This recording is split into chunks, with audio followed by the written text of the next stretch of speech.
Por favor, vaya abriendo su Biblia en Jeremías 32, versículo 40. Jeremías 32, 40. Vamos a continuar con nuestra serie El temor de Dios. Este sería el tema número 9 y se titula 7 bendiciones del temor de Dios, o 7 beneficios del temor de Dios, de andar en el temor de Dios. Y vamos a empezar leyendo Jeremías 32, versículo número 40. Dice así: y haré con ellos pacto eterno, que no me volveré atrás de hacerles bien. ¿Cuántos quieren que Dios les haga bien? ¿Sí? Y pondré mi temor en el corazón de ellos, para que no se aparten de mí. Fíjate, el temor de Dios puesto en nosotros de parte de Dios mismo, para que no nos apartemos de Él. Bueno, hasta hoy hemos visto 8 temas de esta serie, el temor de Dios, y hemos aprendido que no debemos de temer al hombre más que a Dios, que Dios está por sobre cualquier persona, aún de nuestros seres queridos. También aprendimos que conocer la grandeza de Dios nos lleva a respetarlo en grado sumo, y que nuestra pequeñez ante su grandeza nos obliga a honrarlo, a respetarlo, a tomarlo en cuenta. Entonces no debemos olvidar de que somos simplemente polvo. ¿Qué somos? Y los más grandes solo llegan a ser granos de pozole.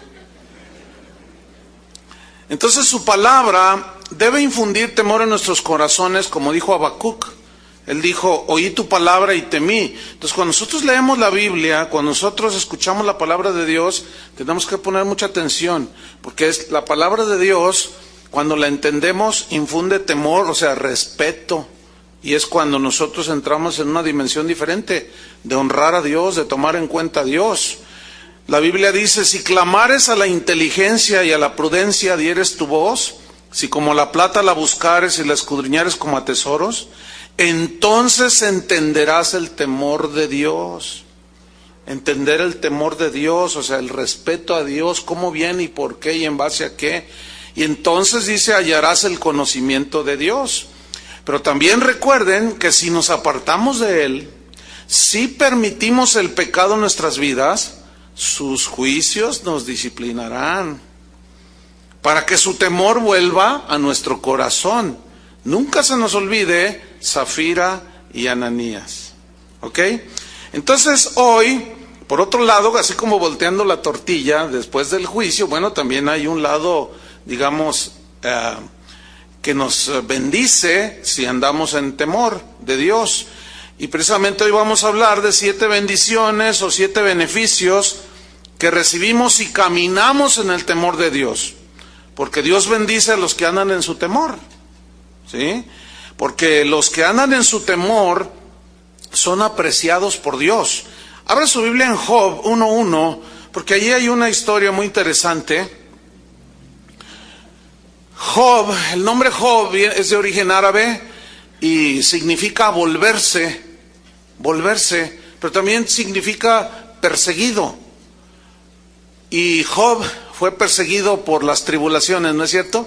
Pero siempre se volvió a Dios, siempre se volvió a Dios. Y miren lo que dice Job 1:1. Hubo en tierra de Uz un varón llamado Job, y este era hombre perfecto, recto, temeroso de Dios y apartado del mal. Este en realidad era un hombre notable, del cual Dios se sentía muy satisfecho, contento. Y en los siguientes versículos dice que los ángeles vinieron ante la presencia de Dios, y entre ellos venía Satanás. Y en el versículo 8 de Job 1:8, Jehová le dijo a Satanás: ¿no has considerado a mi siervo Job? Job 1:8, que no hay otro como él en la tierra. Fíjate, no hay otro. Se distinguía de entre todos los hombres de la tierra. Varón perfecto significa moralmente limpio, justo. Varón perfecto, recto, significa hombre bueno, era un hombre bueno, temeroso de Dios y apartado del mal. O sea, Dios, en otras palabras, estaba como presumiéndole a Satanás que había un hombre que se distinguía de entre todos y se llamaba Job. Entonces Satanás le dijo: no, ese Job es así porque tú lo bendices, porque tú le das, pero quítale a ver si no te maldice. Y Dios le dice a Satanás: ok, te doy permiso de que le quites, pero su vida no la toques. Ahí se ve que Dios tiene todo bajo su control y dominio. Y si permite algo es para al final hacernos bien, como dice Romanos 8:28. Entonces, así estaba este hombre, varón perfecto, recto, temeroso de Dios y apartado del mal.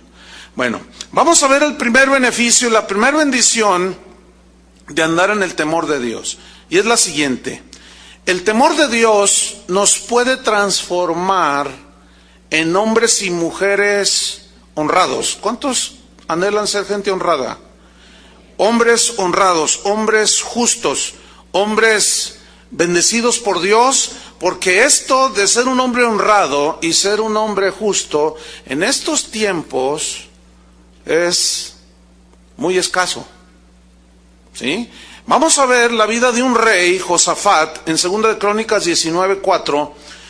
Ciertamente el rey Josafat fue un hombre que se distinguió también, era un hombre temeroso de Dios, como vamos a ver ahora. Era imperfecto, sí, ciertamente. Sin embargo, él, como Job y otros hombres en la Biblia, cuando se equivocaban, ellos reconocían y volvían a Dios, porque el temor de Dios siempre estaba en sus corazones. En 2 de Crónicas 19:4 vamos a leer algo sobre Josafat. Dice que habitó pues Josafat en Jerusalén, pero daba vuelta y salía al pueblo, desde Bérseba hasta el monte de Efraín. Y mira lo que dice: y los conducía a Jehová, el Dios de sus padres.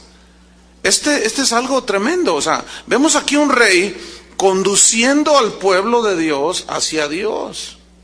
Tú, como cabeza de hogar, como esposo, esa es una de tus responsabilidades.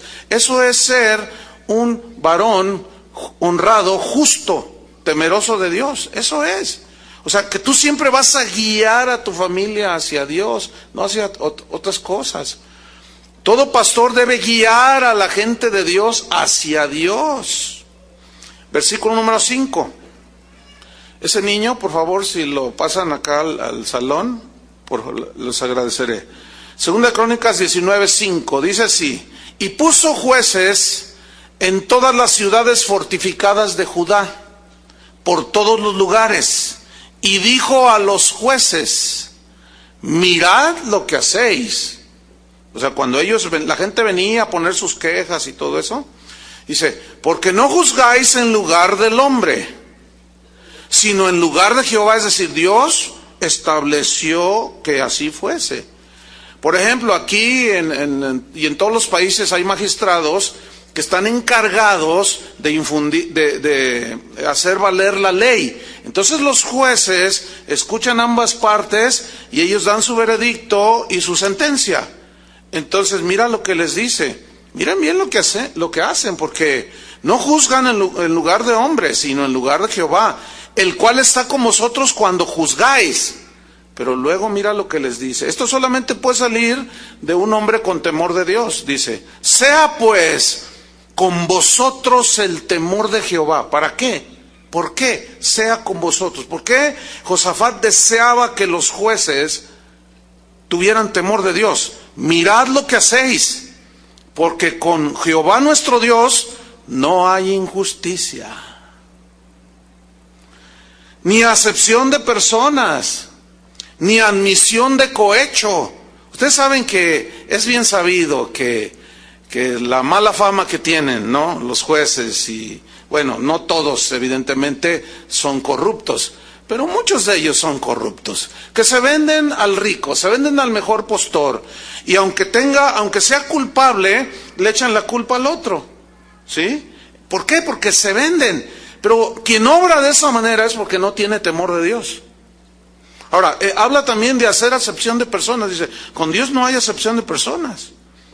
Y nosotros, hombres y mujeres temerosos de Dios, necesitamos con nuestros hijos, no sé cuántos hijos tenga usted, pero si tiene más de uno, usted debe de amarlos por igual.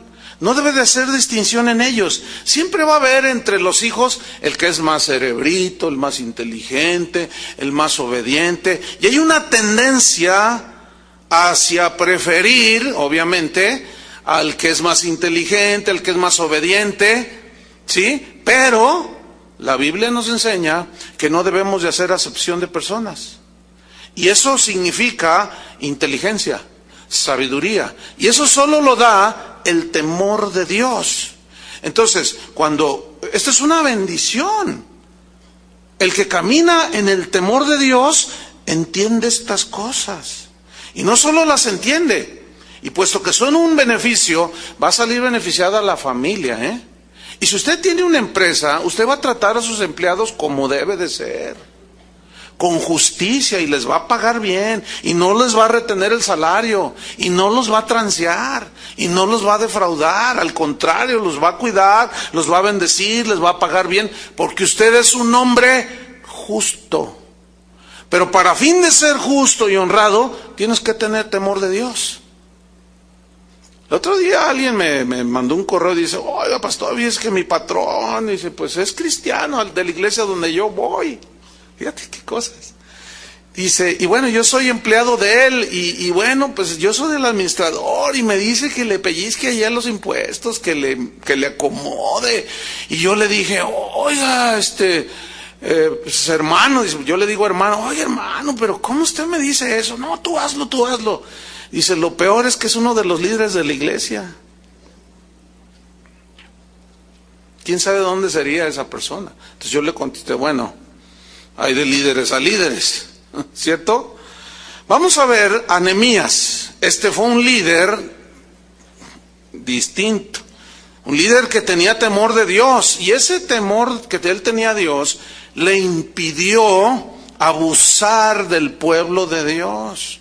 ¿Cuántos líderes, cuántos ministros, cuántos pastores y supuestos apóstoles y profetas están abusando del pueblo de una manera desvergonzada? ¿Por qué? Porque no tienen temor de Dios, no conocen a Dios, no entienden el temor de Dios. Vamos a Nehemías capítulo 5. ¿Sabía usted que la Biblia dice que si usted como cristiano le presta dinero a otro cristiano, a otro del pueblo de Dios, usted no debe de exigirle intereses? A los que no son del pueblo de Dios, a eso sí se permite, fíjense qué cosas. Porque entonces ya no sería ayudar, porque ciertamente usted presta un dinero a un año y se deprecia el dinero. Pero en el caso de los cristianos, si usted presta, usted no debe exigir intereses a los hijos de Dios. Vamos a leer esta historia, porque está muy interesante. Nehemías capítulo 5, versículo 1.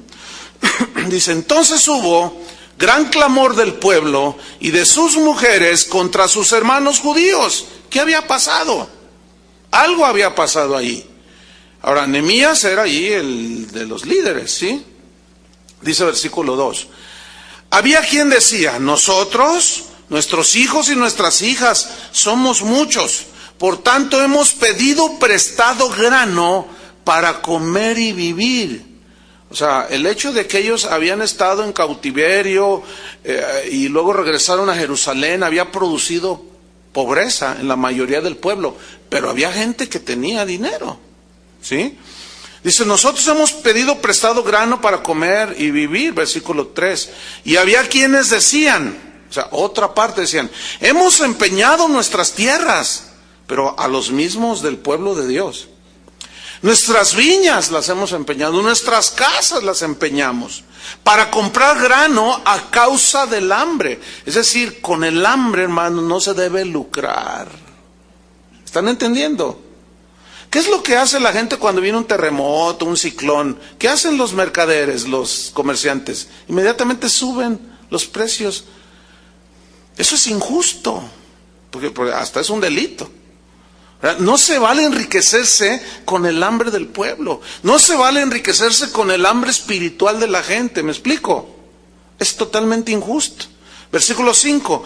Y había quienes decían, o sea, estos eran otros, hemos tomado prestado dinero para el tributo del rey, o sea, para pagar los impuestos. No tenemos impuestos sobre nuestras tierras y viñas. Ahora bien, nuestra carne es como la carne de nuestros hermanos, o sea, somos iguales. Nuestros hijos son como sus hijos. Y aquí que nosotros dimos nuestros hijos y nuestras hijas a servidumbre, o sea, ellos habían pedido dinero, habían empeñado, no tenían para pagar y daban de esclavos y de siervos a sus hijos y a sus hijas. Y del mismo pueblo de Dios trataban a sus mismos, de su misma sangre, los trataban como esclavos, peor que sirvientes. Qué triste, ¿no? Dice, y algunas de nuestras hijas lo están ya y no tenemos posibilidad de rescatarlas, no tenemos dinero. Porque nuestras tierras y nuestras viñas son de otros, las hemos perdido o están empeñadas. Versículo 6, miren lo que hace un líder honrado y justo, temeroso de Dios. Y me enojé en gran manera cuando oí su clamor y estas palabras. Me enojé, dice. No es posible que entre el pueblo de Dios se esté haciendo eso. Versículo 7, entonces lo medité, lo pensó, Señor, ¿qué voy a hacer? Fíjate, el hombre que tiene temor de Dios no es arrebatado y reacciona así inmediato, no, medita. Piensa lo que va a hacer. Usted piense antes de que haga lo que vaya a hacer, piénselo, medítelo y vea si está dentro de la voluntad de Dios y si no, ni se metan, no lo haga. Dice que entonces lo meditó y reprendí a los nobles y a los oficiales y les dije, exigís interés cada uno a vuestros hermanos, y convoqué contra ellos una gran asamblea. No, pues estaba bien asistida la asamblea porque ahí estaban todos los que estaban endeudados por el abuso de sus mismos hermanos judíos. No sé cuántos conocen al hermano Pablo Hunter, que por cierto hay que orar por él, se cayó y está un brazo se lastimó. Pero él tiene más de 50 años aquí en México de misionero, y él me contó cómo es que llegó cómo es que Dios le habló para ser misionero acá. Dice que pues él era un hombre pues joven, y unos pastores le dijeron, Pablo, te invitamos a México, a una región aquí de Jalisco con los indígenas huicholes de misiones. Queremos invitarte. Y él dijo, sí voy.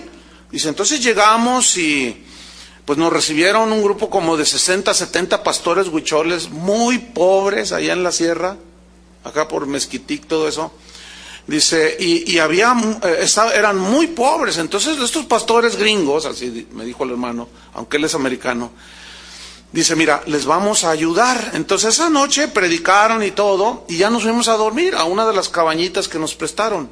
Entonces yo ya venía muy cansado y yo me acosté a dormir, y mientras estaba ahí a punto de dormir, los oí hablar, porque estábamos en la misma cabaña. Oí hablar a 3 de ellos, que estaban diciendo, bueno, vamos a ayudar a estos hermanos, a estos pastores. Dice, ¿cómo vamos a hacer? Dice, bueno, mira, les vamos a prestar a cada uno, les vamos a prestar 3,000 pesos. En aquel tiempo, pues todavía es una cantidad, pero hace más de 50 años, pues imagínate, ¿no? O sea, era aceptable pues la cantidad. Entonces dice, les vamos a prestar 3,000 pesos. Entonces otro dice, ¿y cuál va a ser el interés que les vamos a cobrar? Entonces dice, pues el 10%, dice otro. Entonces otro dice, oye, pero es mucho 10%, ¿no? Dice, no, pero a ver, ¿quién les ayuda? ¿Quién les ayuda? Entonces dice el hermano Pablo que él se levantó, estaba así en el suelo, y que les dijo, oigan, ¿de verdad quieren ayudar a los hermanos pobres? No les exijan interés, además la Biblia dice que eso es prohibido. Tú cállate, porque tú no estás poniendo dinero. Nosotros somos los que lo vamos a ayudar. Y dice, pues yo no estoy de acuerdo, dijo. Yo no estoy de acuerdo que ustedes vengan a lucrar con la miseria y con la pobreza de pastores pobres y de gente pobre. Pero les vamos a ayudar, sí, pero le están pidiendo intereses. Y les sacó esta y otras escrituras. Y no le hicieron caso. Dice, mira, agarré mis cosas y me salí de ahí. Yo no puedo tener, yo no tolero esto. Y si me regresé a los Estados Unidos, y yo venía enojado. Y llegando a Phoenix, él es de allí, Phoenix, Arizona, dice, llegando allí Dios me habló y me dijo, ¿cómo te sientes? ¿Qué viste? ¿Qué opinas de esto? No estoy de acuerdo, Señor. Y estoy muy enojado porque estos están lucrando con los pobres. Dice, pues yo te llevé para que vieras lo que están haciendo, porque yo te voy a mandar a México como misionero. Y tú sí les vas a ayudar. Miren, yo soy testigo, hermanos, de tantos años. Por sus manos pasaron, literalmente en 50 años, millones de dólares. Así literalmente, ¿eh?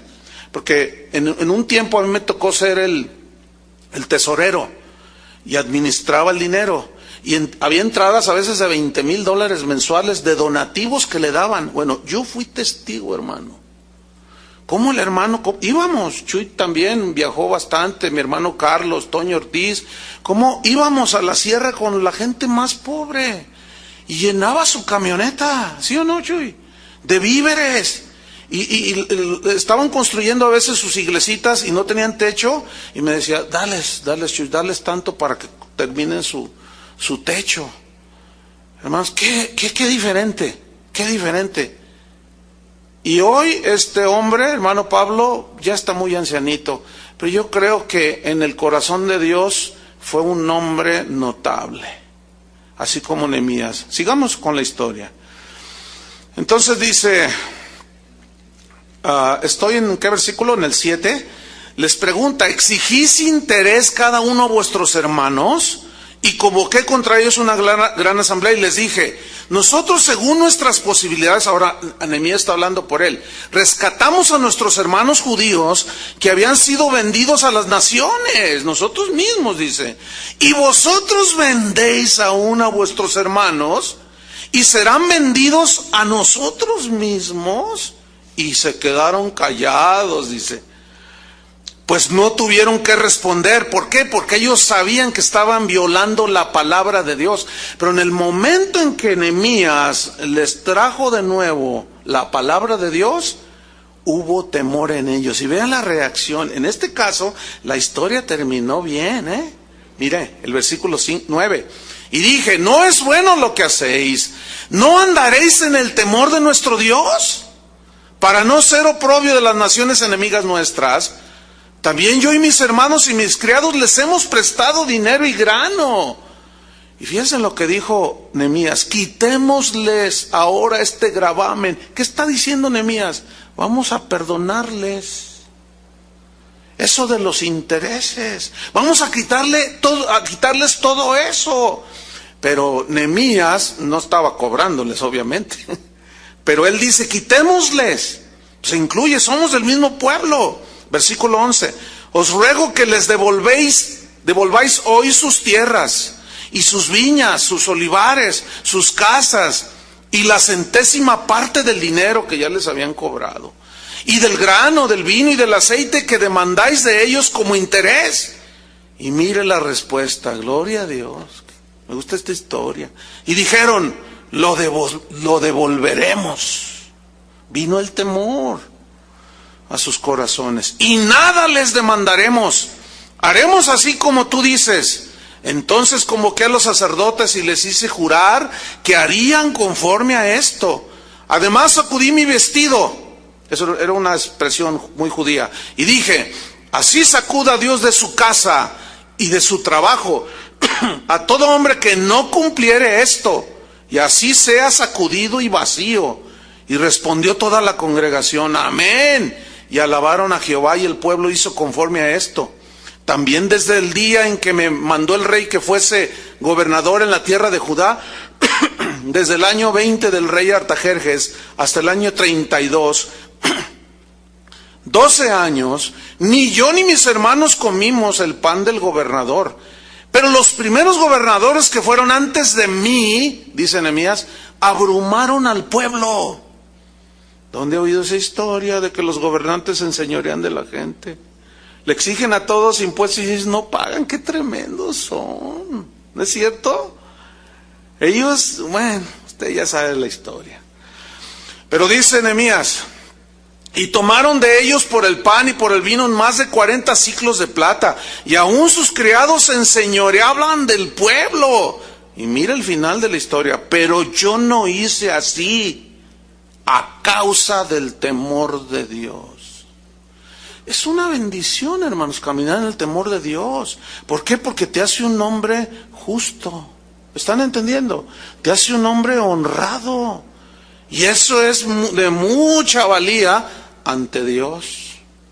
El segundo beneficio o bendición de andar en el temor de Dios es que el temor de Dios siempre te llevará a lo bueno, siempre te llevará a lo santo, siempre, siempre, siempre. Salmo 19, versículo 9, ahí nos dice la razón del por qué siempre el temor del Señor nos llevará hacia lo bueno, lo santo, lo puro, lo limpio. Porque el Salmo 19, 9 nos lo dice. El temor de Jehová, dice, es limpio, que permanece para siempre, o sea, es inalterable. ¿Qué significa el temor de Jehová es limpio? La palabra limpio, o sea, el temor que infunde Dios en nuestro corazón es con el propósito de guiarnos siempre hacia lo bueno, como a Nehemías, como a Job. Es para dirigirnos siempre hacia lo santo, hacia lo que es puro. Y la palabra limpio se traduce de un vocablo hebreo, tahor, que significa puro, limpio, pero es un vocablo que enfatiza una total ausencia de impureza, ausencia total de suciedad, ausencia total de contaminación. Entonces, un hombre, una mujer con temor de Dios no va a decir cosas como hoy suelen hacer los cristianos. ¿Sabe que el divorcio está siendo una constante en las vidas de muchos que están en las iglesias cristianas? Y mire cómo manejan el asunto, ¿eh? Ellos dicen, no, pues esta mujer me estorba para el ministerio.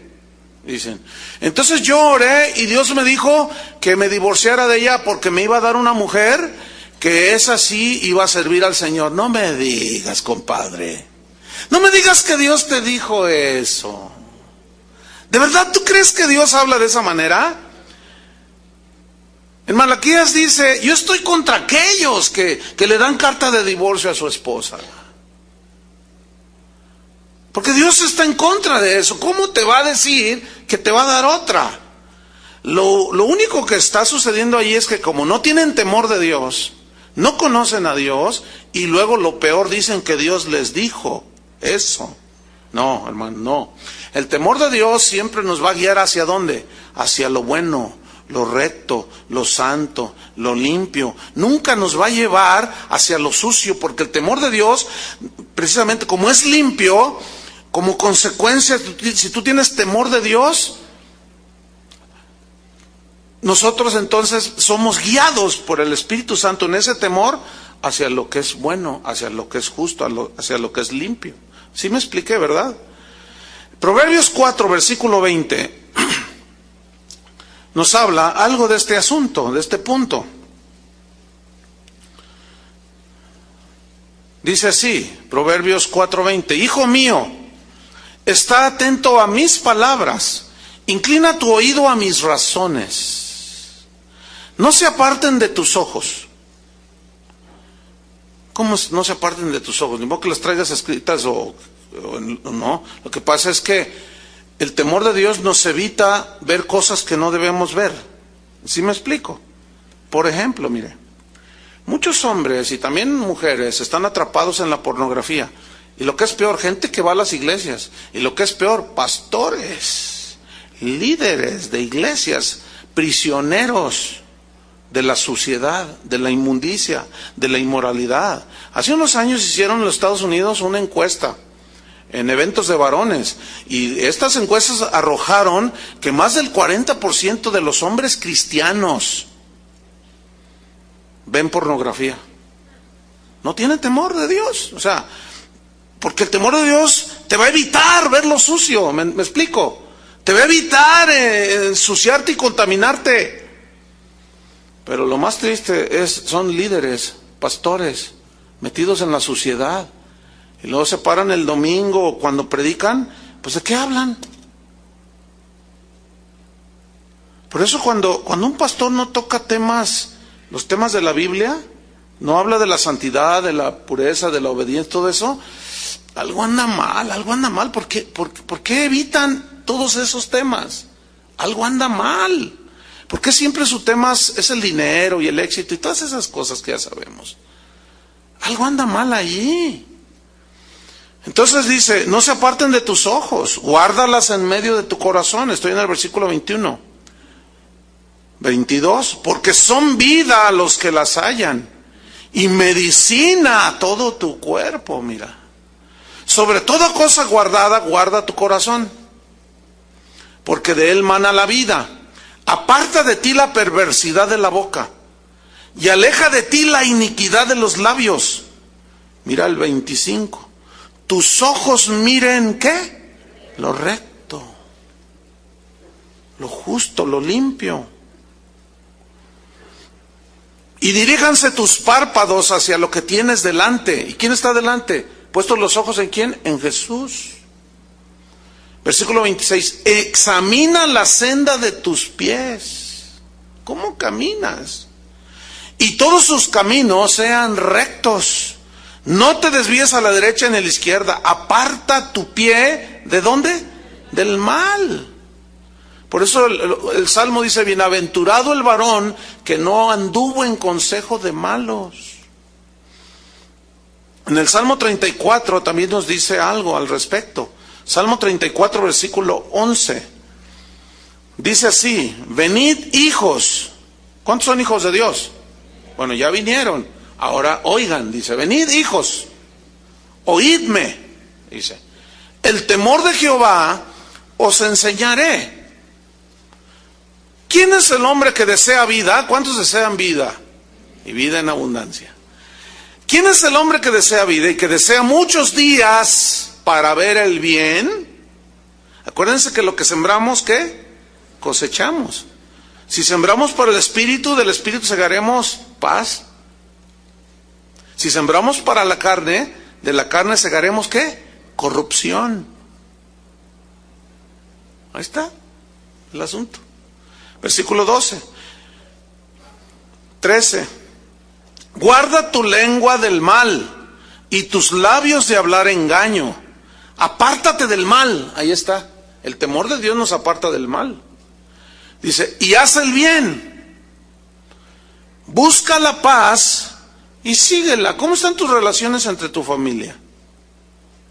Con tu esposa. Hay familias donde el marido se acuesta en la sala y la esposa ya en el cuarto, porque están peleaditos y vienen a la iglesia.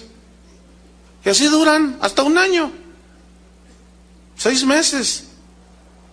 ¿Dónde está el temor? O sea, les entra por aquí, les sale por acá. Y luego se quejan de las consecuencias de las amarguras y de los pleitos. ¿Por qué, Dios mío? ¿Cómo por qué? El temor de Dios, como es limpio, siempre te va a guiar a hacer ¿qué? Lo bueno, lo justo, lo recto. Esas son bendiciones de Dios, ¿sí o no? ¿Qué bendición es caminar en el temor de Dios? Porque entonces nos lleva precisamente a eso, hacia lo bueno, hacia lo santo, hacia lo justo, hacia lo recto. Nos transforma y nos hace hombres íntegros, honrados, mujeres de Dios. Número 3, tercer beneficio o bendición. El temor de Dios te dará una larga vida. Pero una larga vida no llena de sinsabores siempre, ¿verdad? Hay gente que está tan amargada de la vida que se quitan la vida. Hay gente que está tan amargada de cómo le ha ido en la vida que no creen en Dios, blasfeman de Dios. Si Dios existiera, ¿por qué me pasa esto? Dicen. Y viven unas vidas. Yo creo que el perrito que tengo en mi casa vive más feliz que mucha gente. Porque ese perrito que tengo en mi casa no es maltratado. Fíjate qué cosa, la Biblia dice que el justo aún sabe que los animales tienen sentimientos. también sienten. Eso dice la Biblia. Y hay cristianos que maltratan hasta la mascota. ¿Cómo no van a maltratar a la señora? Si patean al gato, patean al perro, no le dan de comer, no le ponen agua. En tiempo de calor, una semana, ay, no le he puesto agua al perro. Imagínate que Dios te detuviera así. No, es que parece así como, ay, ¿qué está diciendo el pastor? No. Eso es lo que estoy diciendo. Aún en esos detalles se ve. O sea, si tú no eres capaz de tener cuidado de un perro o de una persona, menos del perro. Si tú no tratas bien a tu esposa, a tus hijos, ¿cómo vas a tratar bien al perro? Sería el colmo que los hay, de quienes maltratan a la esposa y a los hijos y tratan bien al perro.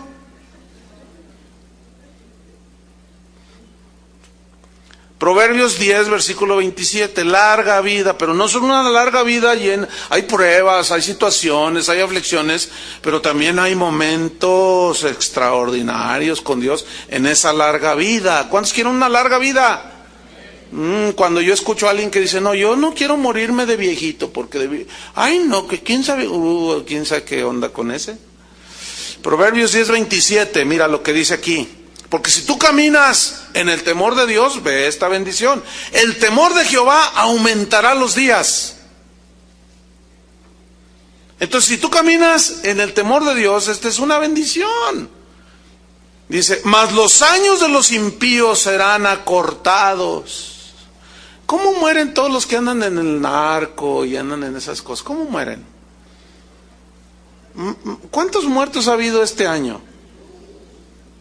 Y la mayoría son hombres entre los 20 a los 40 años. Más de eso no. Porque después de los 40 como que ya empiezan a pensar mejor. Con más prudencia, con más sabiduría. Dicen, no, ¿para qué me meto en eso? Terminar así. Es más, a ellos, algunos, eventualmente cuando los entrevistan, dicen ellos, yo sé que pronto me va a tocar a mí. Fíjate, ellos saben. Yo sé, dice, porque estas cosas así son. Me metí en esto, pues ni modo. Pero el que anda en el temor del Señor, Jehová, Dios le aumentará los días. Mira, en Job 42:16, bueno, Job tuvo unas pruebas bien duras, ¿verdad que sí? Se le murieron sus hijos, perdió sus posesiones, pero como era un hombre temeroso de Dios, perfecto, recto y apartado del mal, y él nunca blasfemó en contra de Dios, Dios lo bendijo. Mire cómo terminó Job sus días. Job 42:16. Después de esto vivió Job 140 años. O sea, ¿cuántos tenía allí? Se me olvidó sacar el dato. Pero después de esto, de su aflicción, todavía vivió 140 años. Ahora, mire esto que viene a continuación. Y vio a sus hijos. ¿Cuántos han visto a sus hijos? Sí, pero dice después, y a los hijos de sus hijos. O sea, vio a sus nietos. ¿Cuántos ven a sus nietos ahora? A ver, levanten la mano los que ven a sus nietos. Pues es una bendición ver a los nietos, ¿no? ¿Sí? Pero mira lo que dice, y a los hijos de sus hijos, hasta la 4ª generación. O sea, los tataranietos. ¿Cuántos tienen tataranietos? Levante su mano alguien que tenga tataranietos. ¿Habrá alguno? No. O sea, los tataranietos son, mira, son tus hijos, allí eres padre, y luego son tus nietos, allí ya te hiciste abuelo, 2ª generación, y luego 3ª generación son los hijos de tus hijos, es la 3ª, y la 4ª son los hijos de los hijos de los hijos de tus hijos. ¡Ay, hijos! ¿Cuántos hijos? Ahora, yo quiero que piensen un momentito en esto. El viejo Job, mira el versículo 17, y murió Job viejo y lleno de días. Esa frase, ¿sabe qué significa?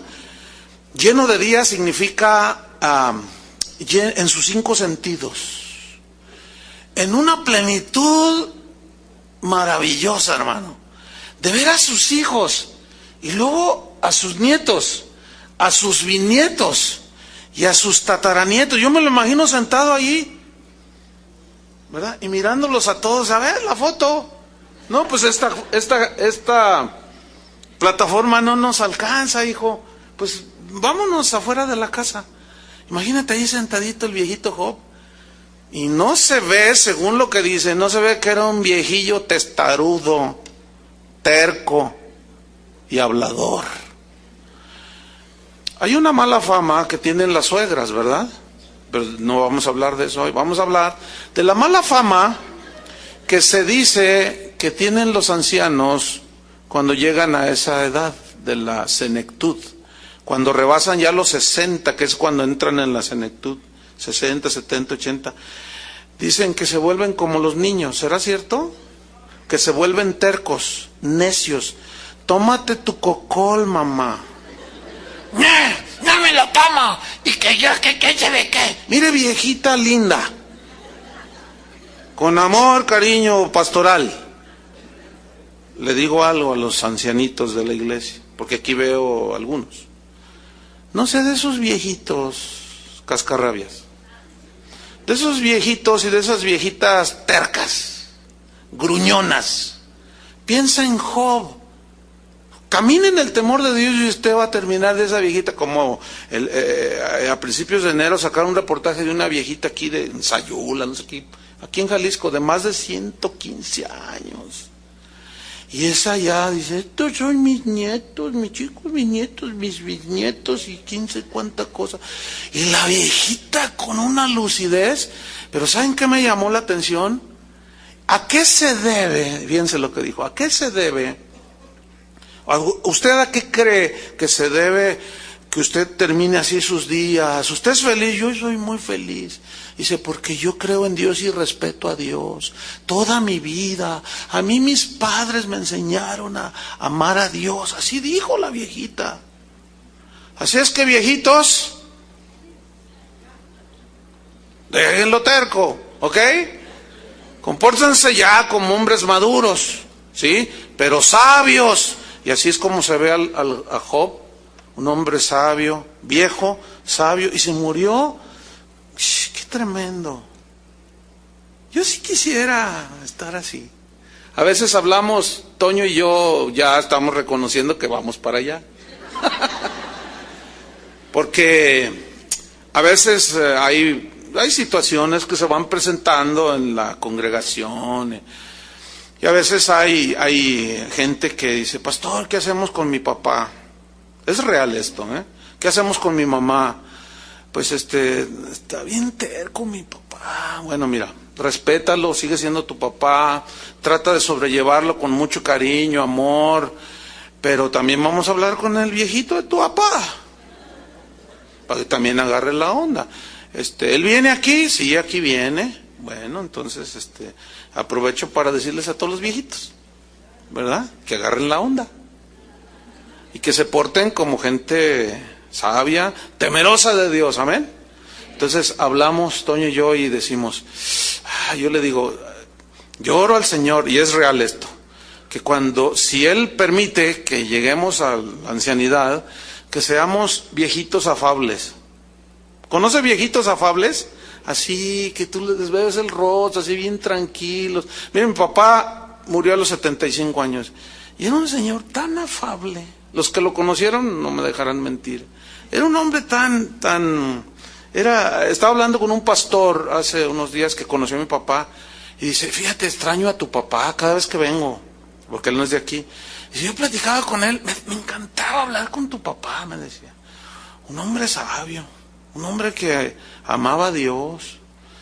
Es otra cosa eso.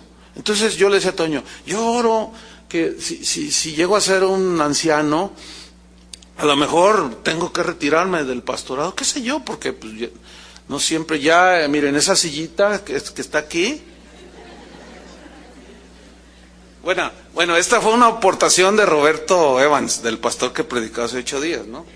Y apenas tiene 56 años, pero no está viejito, pero él trae un problema en la rodilla. Y dijo, oye, mira, me da pena, pero es que no puedo estar mucho parado. ¿Puedes poner un banquito? Le digo, sí, ¿cómo no? Entonces cuando ya lo vi que él de pronto así se sentaba y hablaba así, yo dije, ese banquito llegó para quedarse. Ya se quedó allí. Pero va a haber un momento en que ya ni el banquito. Pero yo sí quisiera ser de esos viejitos. Mi madre es una ancianita de 86 años. Mira qué linda viejita. De verdad, en serio. Pero hace algunos añitos empezó y...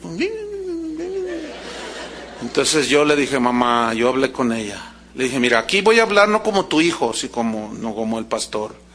Le dije, mira, mamá, tómate tu cocol, tómate tus medicinas, porque, ay, hijo, ¿se está tomando la medicina? No, a ver, venga para acá. Y la abrazo y la apapacho y le doy besitos y la agarro. No, mire, mamá, es que y le empecé a decir, se empezó a tomar su medicina y empezó a mejorar. ¿Cómo se siente, mamá? Oiga, a sus 86, ya va para 87, creo. Ahí anda la viejita. Y con sus nietos. Y cuando nos juntamos la familia se sienta así y los ve, está así. Bien linda la viejita.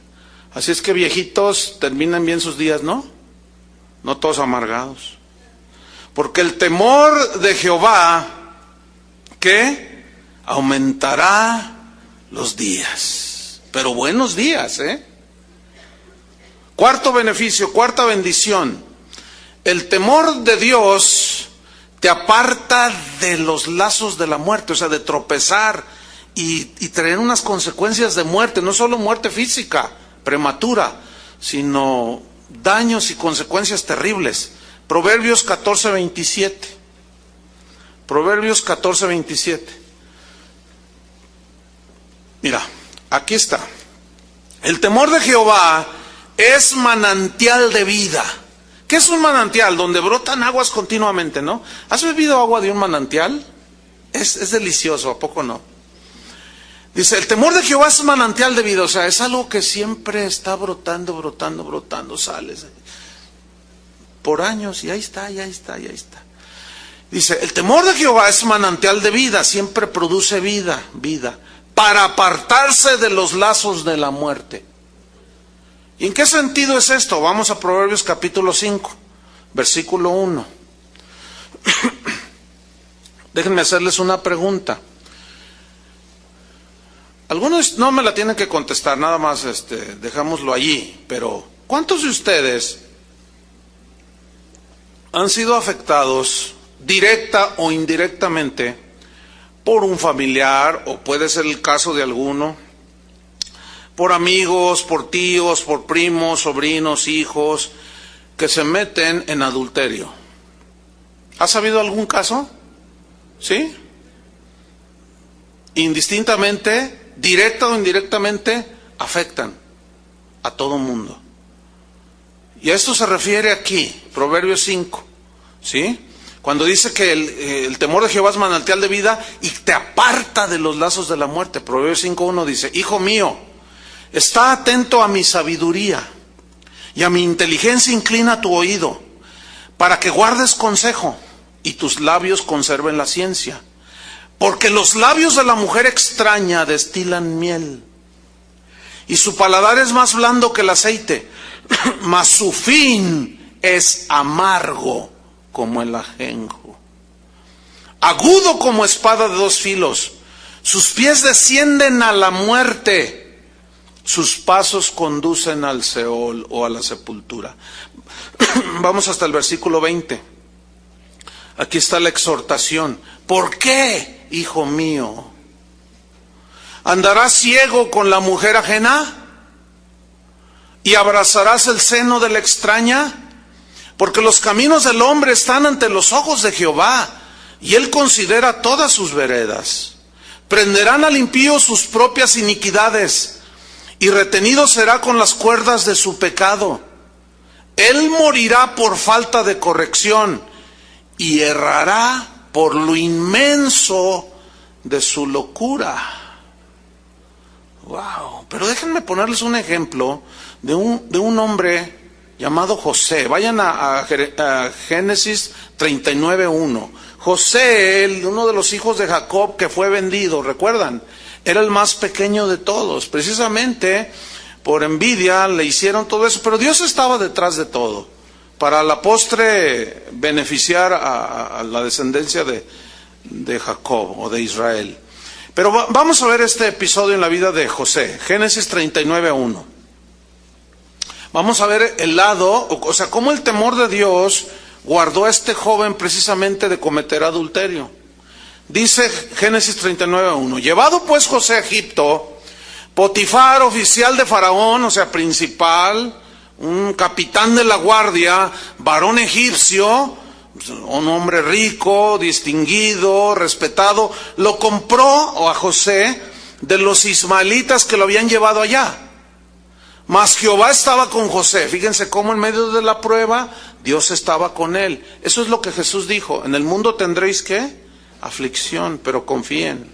O sea, confíen en Él. Él dijo también, yo estoy con vosotros todos los días, hasta el fin del mundo. Y eso se refiere en los días buenos y en los días no tan buenos. Y José estaba en una tribulación, aquí estaba de esclavo. Pero Dios estaba con José, dice, versículo 2. Y fue varón próspero. ¿En qué sentido? Veamos. Y estaba en la casa de su amo el egipcio. Y vio su amo que Jehová estaba con él. ¿En qué sentido se dio cuenta? ¿O por qué se dio cuenta? Dice, y que todo lo que él hacía, Jehová lo hacía prosperar en su mano. O sea, todo lo que José hacía en la casa de Potifar era bien hecho. Y estaba produciendo incluso su hacienda, todo era cuidado, todo era prosperado por causa de José. Miren el versículo 4. Así halló José gracia en sus ojos, o sea, a favor, y le servía. Entonces dice, Potifar le hizo mayordomo de su casa, o sea, el encargado, el gerente general ahí de su casa. Y le entregó en su poder todo lo que tenía, y era un hombre bastante rico, Y le dijo, aquí está José, tú me vas a administrar todo. Versículo 5. Y aconteció que desde cuando le dio el encargo de su casa y de todo lo que tenía, Jehová bendijo la casa del egipcio a causa de José. Fíjate, José era un hombre que andaba en el temor de Dios y Dios lo bendecía en las dificultades, pero a la vez era una bendición para todos los que le rodeaban. ¿Cuántos quieren ser bendición? Esa fue la promesa de Deuteronomio 28. Te bendeciré y serás bendición. Pero qué triste cuando alguien ve llegar a algunos y dicen, aguas, ahí viene hazte como que ahí nos vemos. O como que te haces que no lo viste. ¿Por qué? Porque no es gente que te bendice, que te edifica y le sacas la vuelta. ¿De cuáles eres tú? Es gente que que los demás cuando te ven dicen, ay, aquí viene fulanita. Hola, ¿cómo estás? Porque eres una mujer temerosa de Dios, sabia, prudente, etcétera, etcétera. ¿Cómo vives? Mejor léanos la Biblia, hermano. Bueno, se las leo. ¿Cómo no? ¿Por qué no? Entonces dice, estoy en el versículo 5. Aconteció que desde cuando le dio el encargo de su casa y de todo lo que tenía, Jehová bendijo la casa del egipcio a causa de José. Y la bendición de Jehová estaba sobre todo lo que tenía. ¿Quién era el bendecido? Potifar. Y las posesiones de Potifar, y era un egipcio. Dice, así en casa como en el campo. Ven, o sea, tenía tierras y todo era bendecido. Versículo 6, y dejó todo lo que tenía en mano de José. Y dijo, no, José, aquí está. Y con él, dice, con José no se preocupaba de cosa alguna, sino del pan que comía. Dice, y era José de hermoso semblante y bella presencia. Era un hombre apuesto, versículo 7. Aconteció después de esto, mire, aquí viene el punto, que la mujer de su amo puso sus ojos en José y dijo, duerme conmigo. Nunca falta una loca, nunca falta una desvergonzada, nunca falta una mujer sin escrúpulos. Mujeres, digan, amén.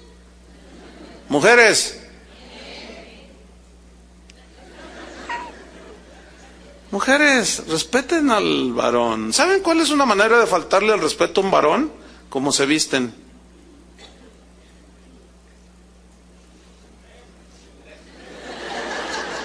Ahí está uno ofendido.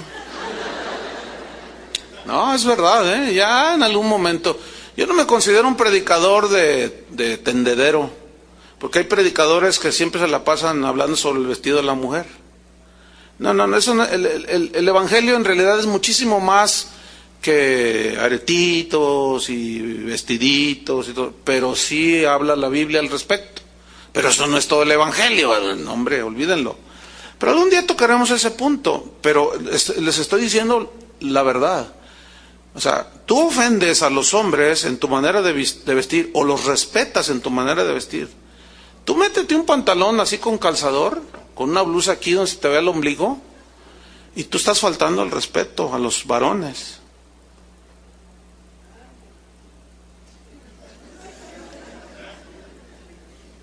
Y de eso hay un montón, y también en las iglesias. Aquí a mí me da vergüenza cómo algunos de ustedes se visten, en serio. Es más, el domingo pasado, deliberadamente yo rehusé saludar a una mujer.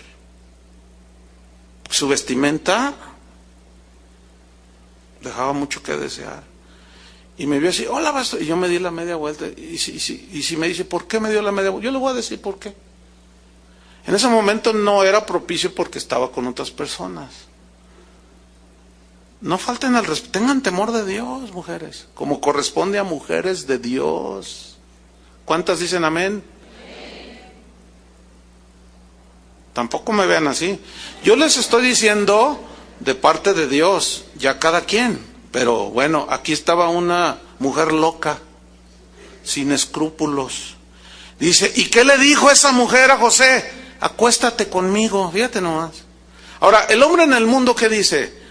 Todavía las puedo, dicen. Todavía hasta se jactan los torpes.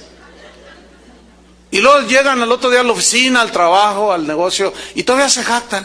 No, chiste, porque veas que yo todavía. ¿Todavía qué, tonto? Ahorita vamos a ver lo que dice la Biblia al respecto. Pero algunos dicen, ¿a quién le dan pan que llore? Se tragan el pan y al rato están llorando porque la señora, los hijos se dieron cuenta. Y al rato ya no saben qué hacer. ¿Cuántos han perdido su familia? No levanten la mano, pero ¿cuántos que están aquí perdieron su familia por eso? ¿Verdad que es un pan amargo? Entonces no digan que quién le dan pan que llore. Hay de pan a pan. Versículo 8. Vean esto, quiero que le pongan atención. La mujer le dice, duerme conmigo, versículo 8. Y él no quiso. ¿El qué? No quiso. Y dijo a la mujer de su amo, he aquí que mi señor no se preocupa conmigo de lo que hay en casa. Y ha puesto en mi mano todo lo que tiene. No hay otro mayor que yo en esta casa. Y ninguna cosa me ha reservado sino a ti, por cuanto tú eres su mujer. O sea, José está diciendo, mira, me entregó todo, me dijo, aquí están mis tierras, aquí están los graneros, aquí está el dinero, aquí está, tú vas a administrar todo, puedes hacer lo que quieras, pero con mi mujer no te metas, Eso fue lo que le dijo. ¿Cómo pues, dice José en el versículo 9, cómo pues haría yo este grande mal? Pon atención a esto. Ve la conciencia que tenía José. ¿Lo alcanzan a ver? ¿Cómo haría yo tan grande mal y pecaría contra Dios? Eso, mis queridos hermanos, se llama un hombre temeroso de Dios. Y de la señora, ¿para qué te cuento? Versículo 10. Allí no paró el asunto.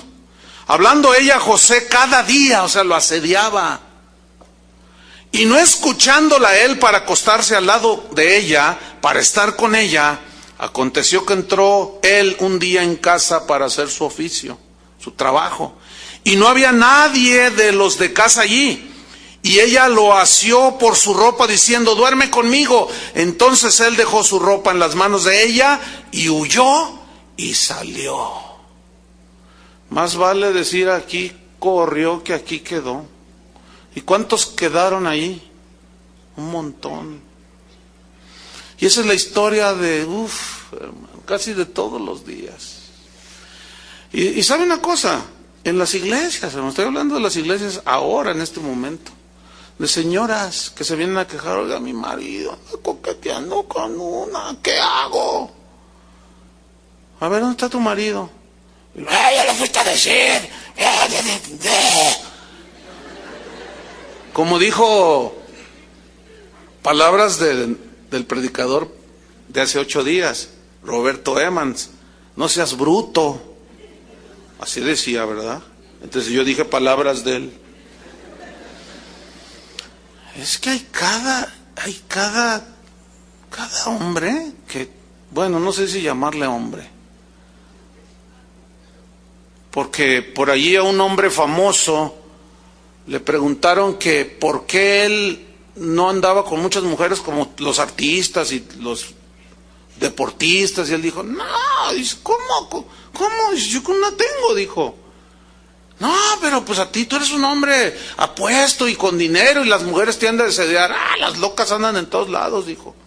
No, y para tener muchas mujeres, dice, cualquier perro hace eso. Así dijo, y no es ni cristiano el tipo.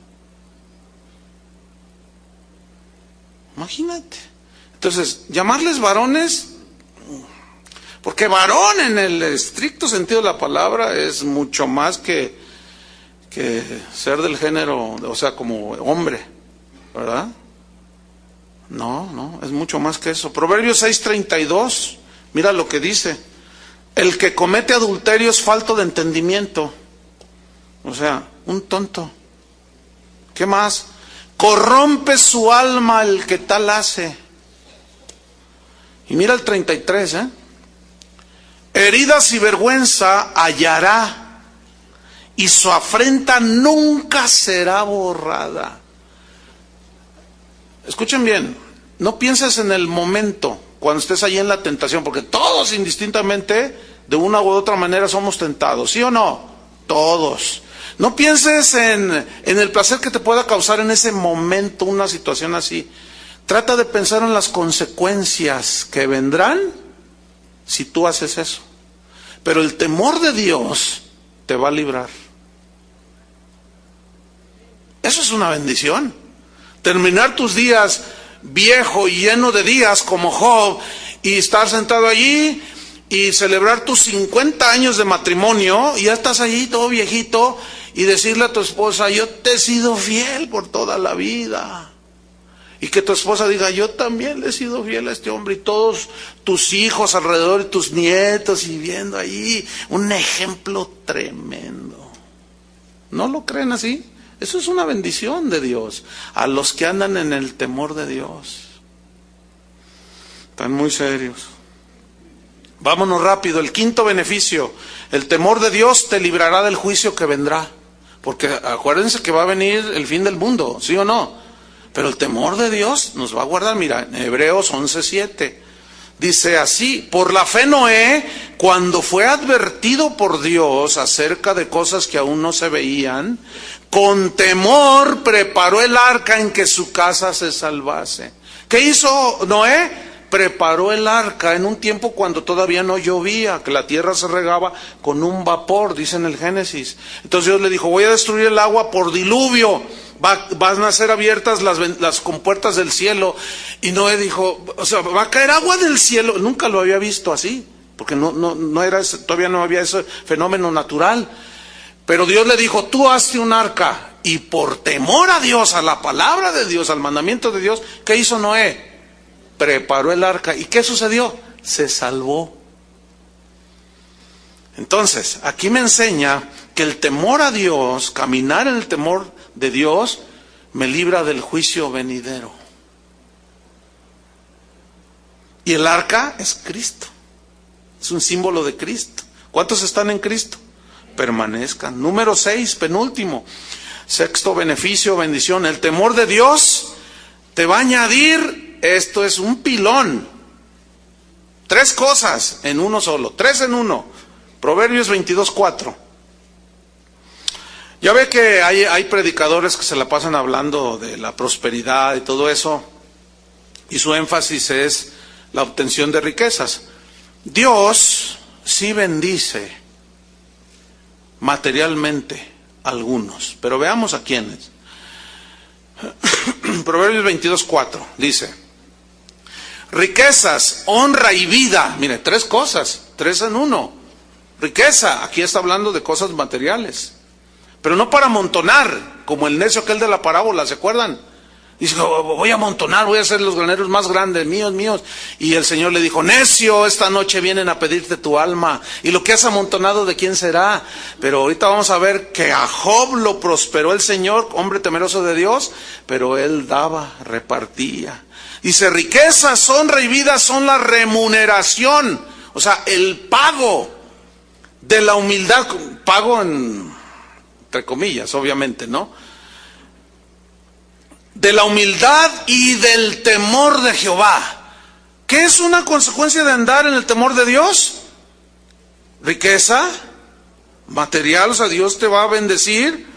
Honra, o sea, Dios te va a honrar. Y vida, Dios te va a dar una vida larga y abundante, llena de paz. Y vamos rápidamente a Job 42. Ustedes recuerdan que Job perdió a sus hijos y perdió sus posesiones, ¿se acuerdan? Pero Job no pecó. No recriminó a Dios, no acusó a Dios, tuvo temor de Dios y dijo, no, yo callo, no digo nada y yo sigo adelante. Pero vamos a ver cómo termina Job. Ya leímos en el mismo capítulo que terminó viejo, lleno de días. Pero mire lo que sucedió aquí, Job 42:12. Y bendijo Jehová el postrer estado de Job más que el primero. O sea, de como él estaba, Dios lo bendijo al final. Ahí está claro. Bendijo Jehová el postrer estado de Job más que el primero, porque tuvo 14,000 ovejas. ¿Qué es eso, oiga? 14,000 ovejas. Esto sí es un tremendo rebaño. 14,000 ovejas. Imagínate las ovejitas multiplicándose. Y tener 14,000 ovejas, hermano. Es bastante, ¿no cree? ¿Qué más dice? 6,000 camellos. Un camello equivalía a un auto hoy. Porque el camello era apreciadísimo en aquellos tiempos como un medio de transporte aguantador. Era como un Volkswagen aguantador. Imagínate 6,000 camellos. Hasta para equipar a un ejército. Y cada camello costaba mucho dinero. 14,000 ovejas, 6,000 caballos, 1,000 yuntas de bueyes, 1,000 yuntas. ¿Se acuerdan de la parábola que tenía 5? Dijo, tengo 5 yuntas de buey y voy a ir a probarlas. Se creía mucho con 5. Es como el que no tiene auto y de repente trae su carrito y ya se cree mucho porque trae su carrito.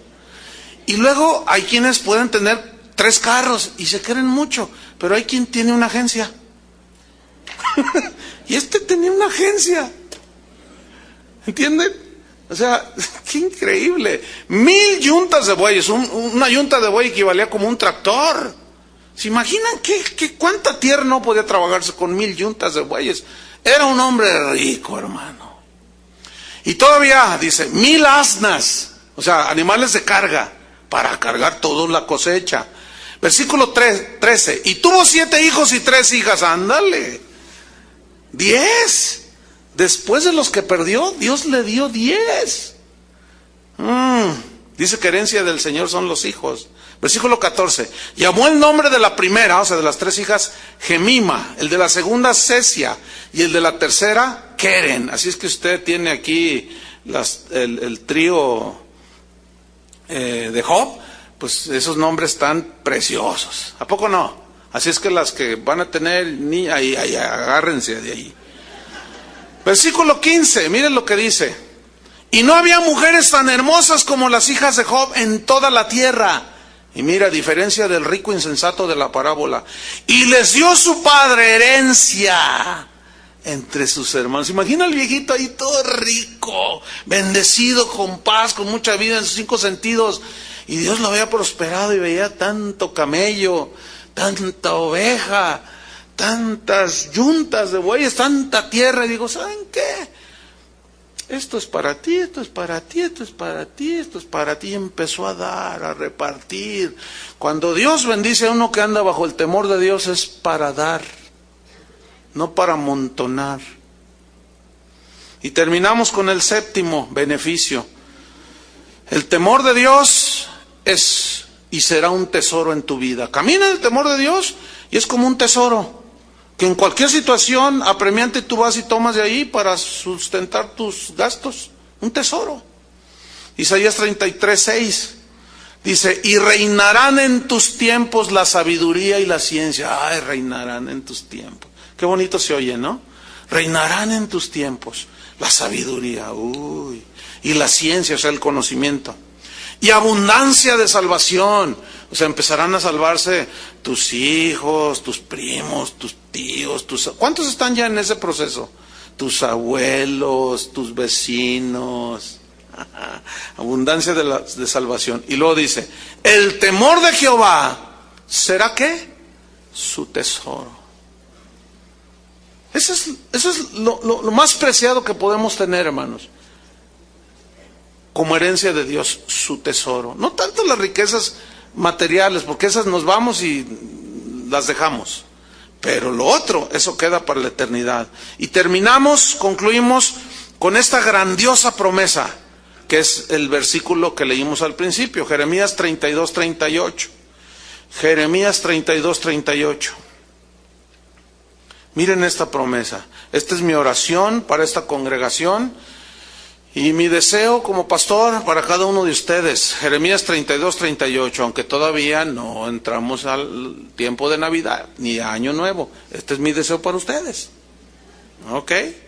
32:38 dice, y me serán por pueblo, dice el Señor, y yo seré a ellos por Dios, y les haré un corazón y un camino. Un corazón.